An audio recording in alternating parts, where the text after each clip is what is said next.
My name is Howard Rutherford. I'm the Director of Development here at the University of South Florida College of Marine Science. Today we're talking about celebrating science and education. My interest in science and education probably stemmed from a child exploring Key Wade Island, which is adjacent to Naples, Florida, in southwest Florida. My family, we were fortunate enough to have a stilt cabin down there, which we went to probably every weekend, and it was a safe environment to explore, to ask questions, to actually gain a passion in marine science. And so I think that continued as I became a young adult and went into undergraduate school at Eckerd College. They were just starting their marine science program there when I was a senior, so I defected from the chemistry department and went over to the marine science department, so I ended up with a marine chemistry degree. I continued my graduate work in marine chemistry here at the University of South Florida. And so I think that fueled my passion as an executive director for an aquarium, a local aquarium, and eventually president and CEO, where we were developing exhibits to translate that information for the general public in an exciting, engaging, and educational way.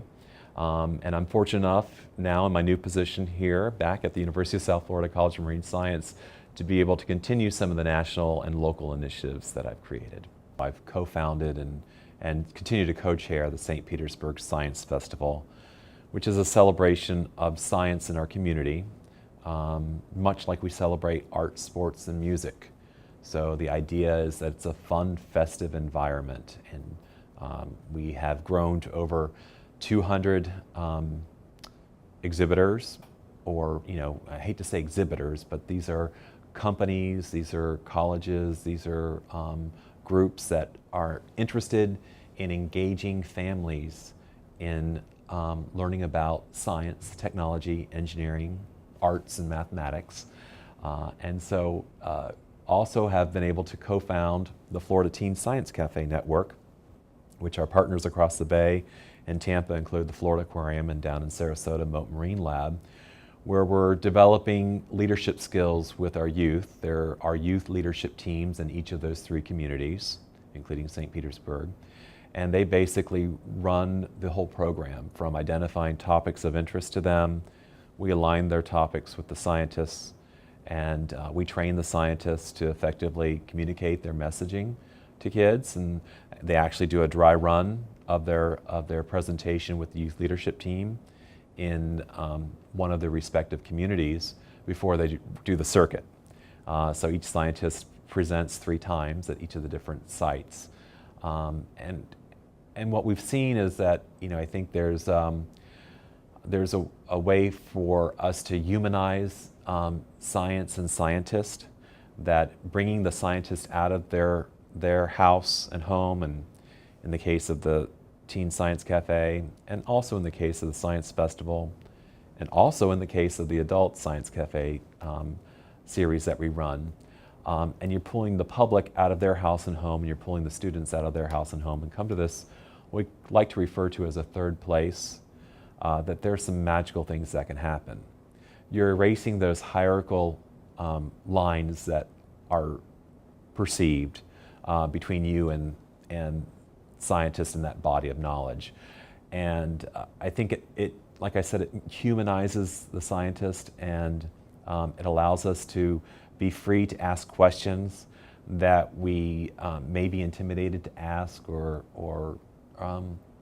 we're just not used to asking those in the traditional learning environment, like the formal classroom.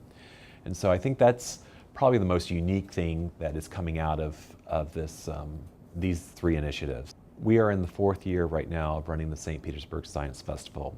We were amazed at how much the public craved activities like this. And so our first year, we may have started out with about 25 exhibitors, and we hold this in conjunction with Marine Quest, which is the open house for the Fish and Wildlife Conservation Commission. And we had about 6,000 people show up the first year. The second year, we more than doubled our size of exhibitors, and we had about 15,000 people show up. And then last year, our 3rd year, we had over 200 exhibitors, including Marine Quest, and had over 25,000 people show up for the St. Petersburg Science Festival, and we included a student sneak peek day. So the public expo is usually on a Saturday, and then the day before we invite a number of schools in, and we were targeting Title I schools particularly to come in. And we had about 1,250 kids here with their teachers, and opened up a portion of the Science Festival. And our goal there was to give them a little bit of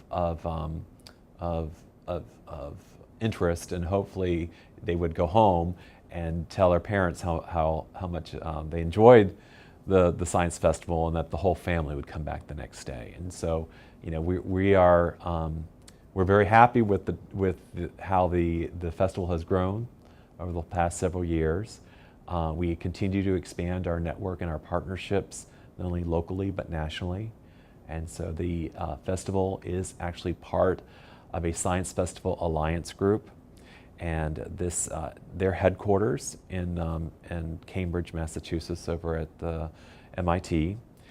And we are probably one of 42 now. I think there's 42 festivals that are part of this network across the country and around the world. You know, the festival's actually started in Europe, and so we're a little behind Europe in the development here, but it has really grown. Most recently, the Alfred P. Sloan Foundation from New York has invested in us to build capacity in our local festival here at St. Petersburg, but also in 3 emerging festivals, new and emerging festivals. So I mentor the Virginia State Science Festival, the Citadel, and their Charleston STEM Festival, and the Indian River Lagoon Festival over in Fort Pierce.